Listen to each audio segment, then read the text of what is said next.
Frozen Music is a video series from ABB presenting unique building projects and the architects behind them to a global community.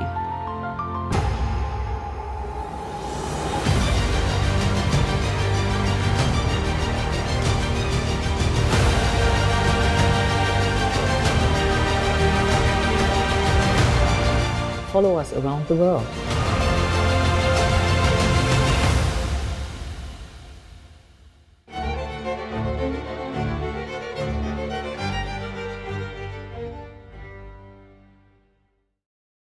And welcome back. We're now going to talk about the Future Project Office category winner, which is the Atlassian headquarters.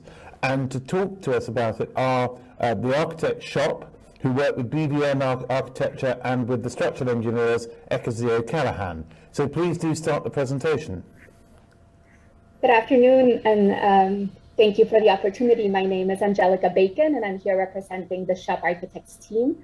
We're excited about the opportunity to talk to you today about the Atlassian headquarters in Sydney. Just a little bit about SHoP. We're based in New York. We're an office of architects, designers, writers, artists, engineers, all coming together with this idea that thinkers and makers can create under one roof. As architects, our work is always in the future. We dream now about realities 4, 5, 10 years from now. We leverage technology and are fearless when engaging tools that will help us imagine these futures, always remembering that we're designing spaces for people, for neighborhoods, for cities. And we know that none of these dreams can happen without great partnerships. Atlassian assembled a great team, and we're incredibly excited, sometimes working day and night to make this project move from the future of work to the present of work and the built environment. We wanted to start this by positioning this project in the larger urban context and the work architects and city makers alike do.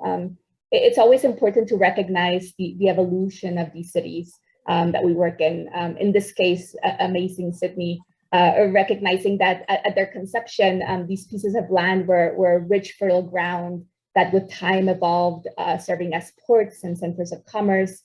The urban fabric developed around making and trading, and as a result, a vibrant density.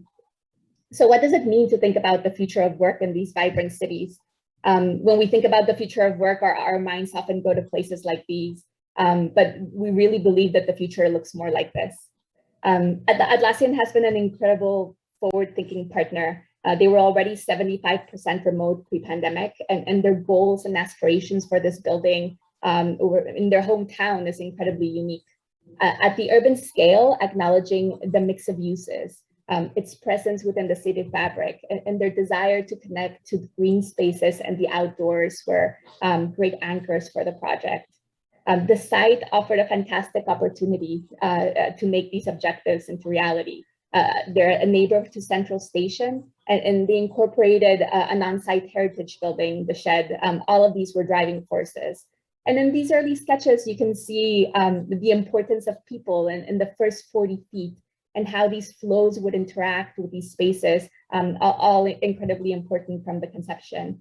Acknowledging that the building itself would hover over these datums of activity, and knowing that there was a presence for this building from the district and beyond. And now Andrea Teixeira, who is the project leader for SHoP on this adventure, will take you through the project part T.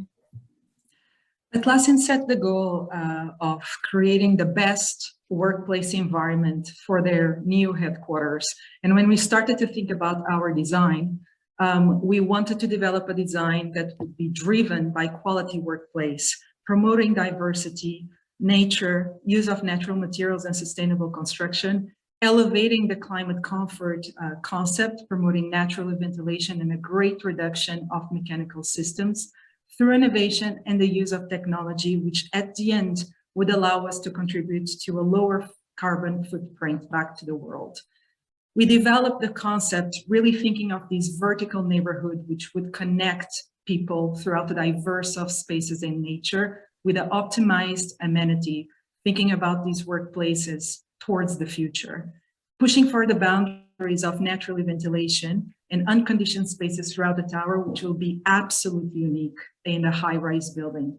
And also working with prefabricated structures like timber, not only getting the natural environment that Atlassian really desired, as much as contributing for a clean site and a better carbon footprint.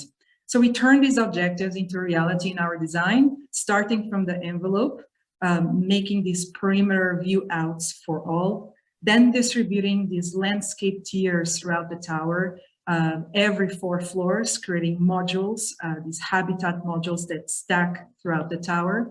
We infilled those habitats with timber structure to create the natural environment, and we set those back in the north and on the west to create these park zones and also mitigate the daylight.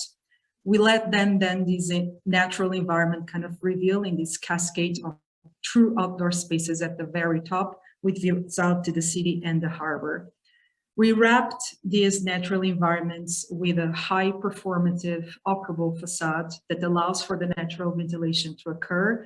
And also it was a great place for integration of photovoltaics throughout the building, which gain us a great energy gain.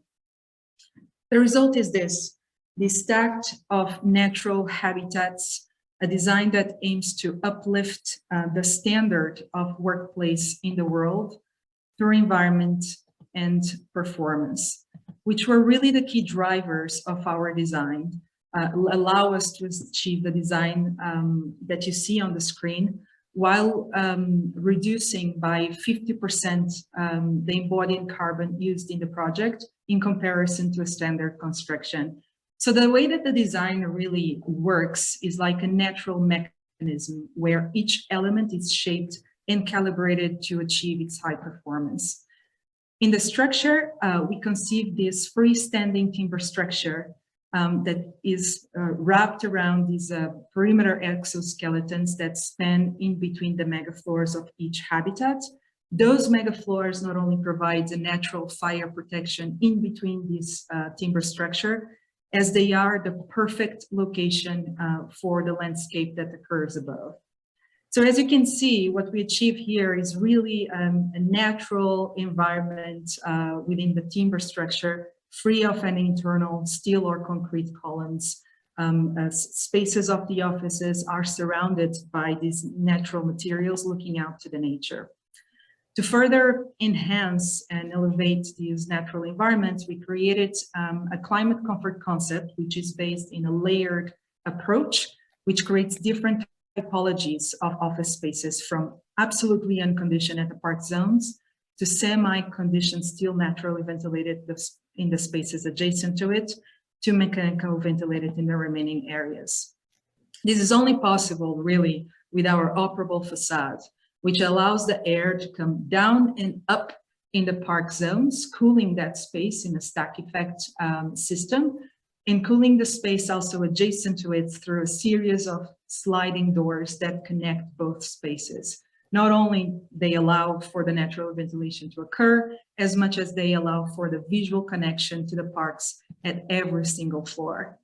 And the facade, the geometry of it, the depth of this facade is also a great contributor for the daylight mitigation, as much as with this serrated geometry allows for the best place of photovoltaics throughout the tower up to the top.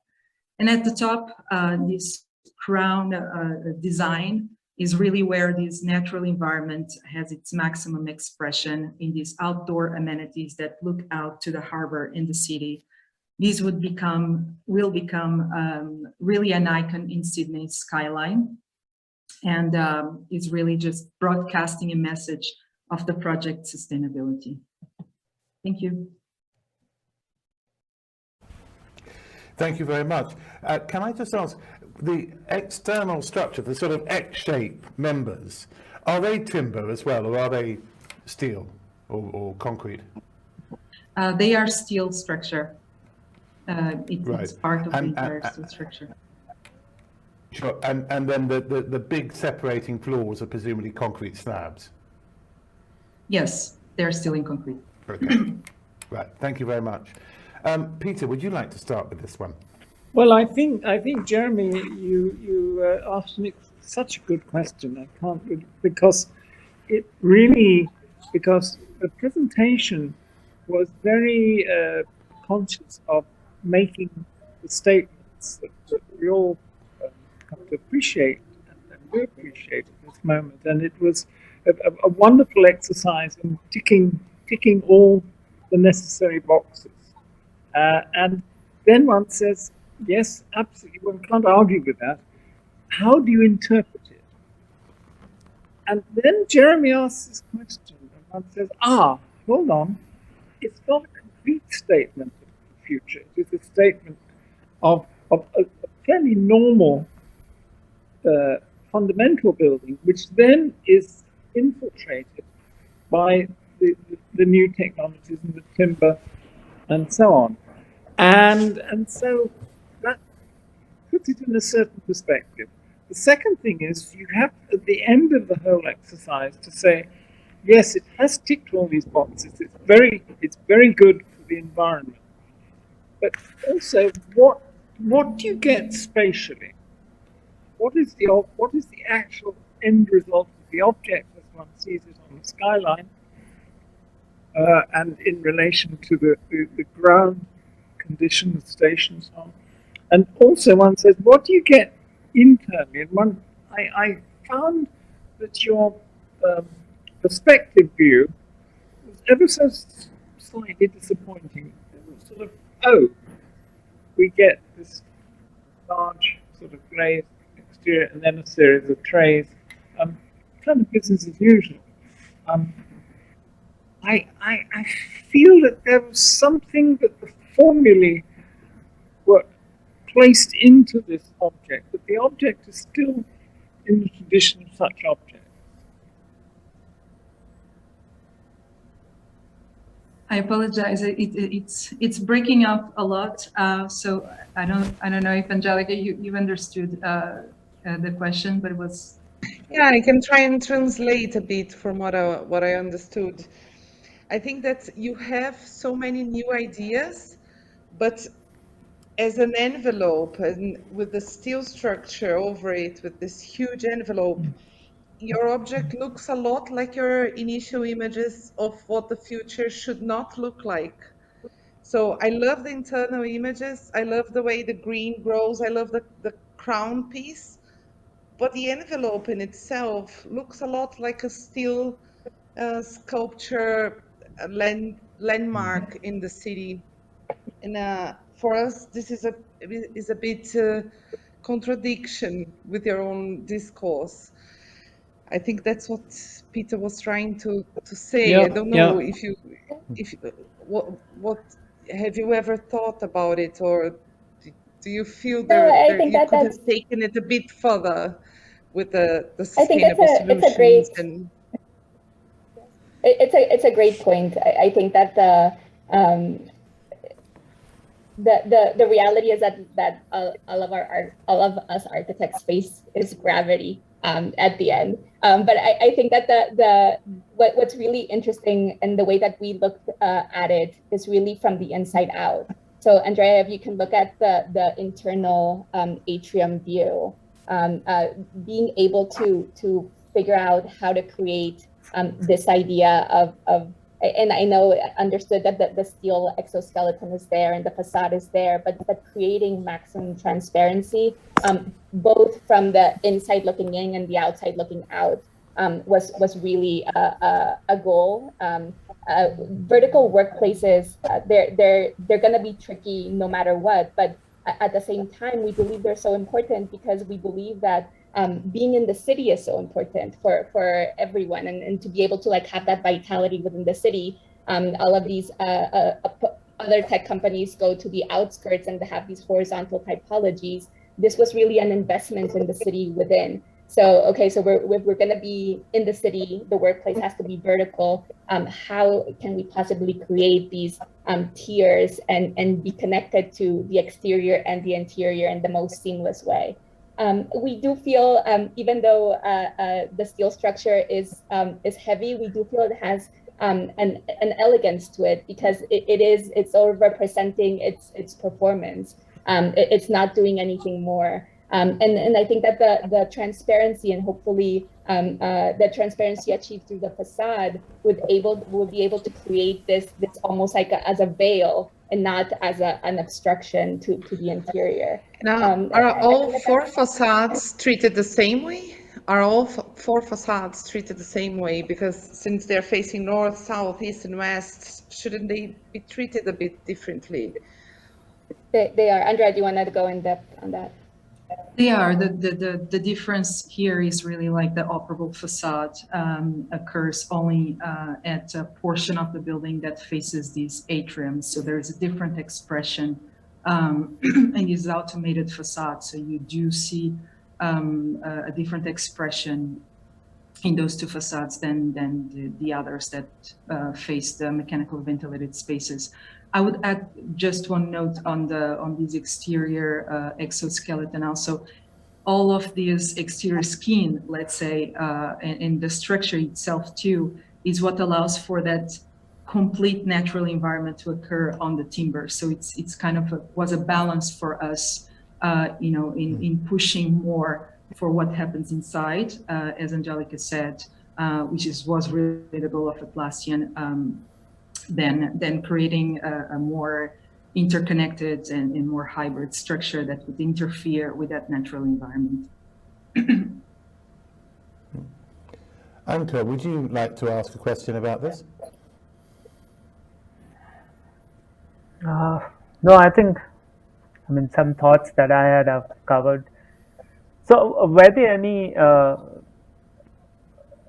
explorations on the skin in terms of, I understand the structure, but just in terms of the actual skinning of the building, and there are two aspects. One is looking at the built form from as an object when you're looking back at the building, but also the experience of looking out and what you experience as your skin and what you're viewing the city through. And yeah, I mean, there's a lot of complexity of the steel and glass structure that's also part of this whole skin. So how did you look at that, and how would you have would you have explored anything else as part of your process? Yeah, I would just point it in here. We are seeing the bolt idea, and obviously images that really will. The design integrity will stay, but there is further development, obviously, like the natural building, in terms of the number of panels, the number of glass that you see in here. You are seeing really what was our competition scheme, but the project is evolving, and all of those kind of more in detail, micro scale balance and relationship of every floor are being studied at the moment, and we are improving a few things in the project as we progress our design towards construction. But you're completely correct in terms of your comment. I mean, from the inside looking out is as important from the outside looking in. And again, like thinking about these blurred boundaries that we're trying to create. Acknowledging that like we do need an external facade and we do need protection, but how can we blur those boundaries to create better environments and being able to like have this building breathe in some instances and have this agility to have different thermal comforts. It's all trying to create that balance, and that blur is sort of the great aspiration. There's also something important about the facade and the depth and the articulation of it. Obviously, the more skinnier, let's say, and more glassy facade we have, the less we can contribute for thermal daylight mitigation, etc. So there is also some metrics that we want to make sure that are achieved to not jeopardize any type of downsides, let's say, on mechanical ventilations and natural ventilations in the tower. Yeah. All right. Well, I think we're going to have to wrap up there, but thank you very much. Interesting project to see and nicely presented. So we're going to take another short break before we come back to look at the winner of the health category in a few moments. So we look forward to seeing you then. Thank you again.